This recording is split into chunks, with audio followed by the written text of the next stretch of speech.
আজ আমরা পড়ব লগারিদম।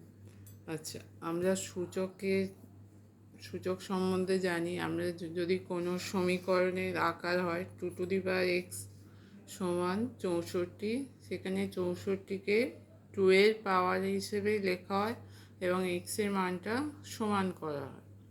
তাই 2^x সমান 64 সমান হচ্ছে 2^x, এই 2^6, তাহলে এক্সের মান কত হবে এখান থেকে?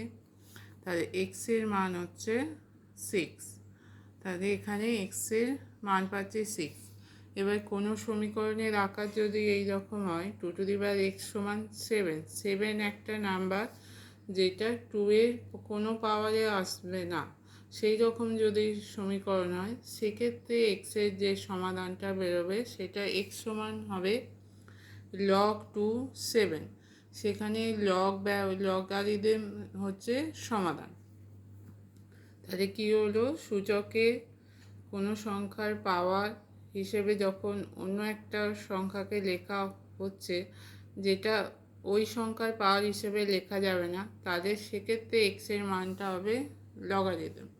তাহলে এখানে 2^x সমান 7 হলে সেটাকে কীভাবে লেখা হয়? এক্স সমান, এই পাওয়ারটাকে এক্স সমান বেরিয়ে যাবে, সমান হবে লগ লগ তলায় 2টা চলে যাবে, এই যে এই 2টা, এই বেসটা তলায় যাবে 7। তাহলে এটা হচ্ছে 7-এর লগারিদম বেস 2 এর সাপেক্ষে। এইটাকে বলা হয় নিধান বা বেস। তাহলে এটাকে কি বলবো? 7-এর লগারিদম 2 এর সাপেক্ষে।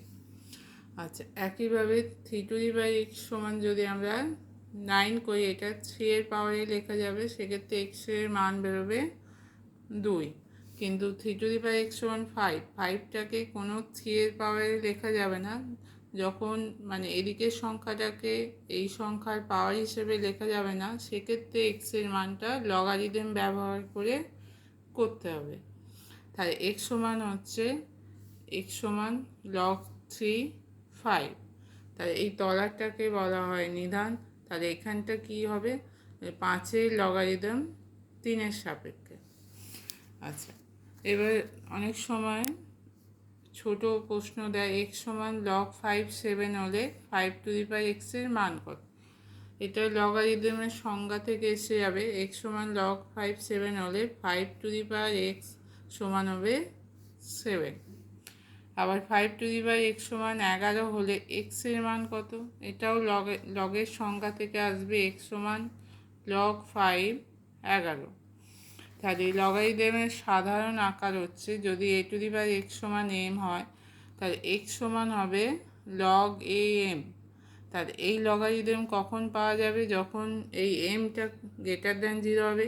m 0 হলে লগ পাওয়া যাবে না। a 0 হবে, এটাও যদি <0 বা 0 হয় তাহলে লগ পাওয়া যাবে না। a ≠ 1, এটা 1 হলেও এখানে এর মান যদি 1 হয় তাহলেও লগারিদম পাওয়া যাবে না। তাহলে a^x সমান m, এই সমীকরণ থেকে কখন লগারিদম পাওয়া যাবে? যখন mটা >0 হবে, এটা >0 হবে এবং a ≠ 1 হবে।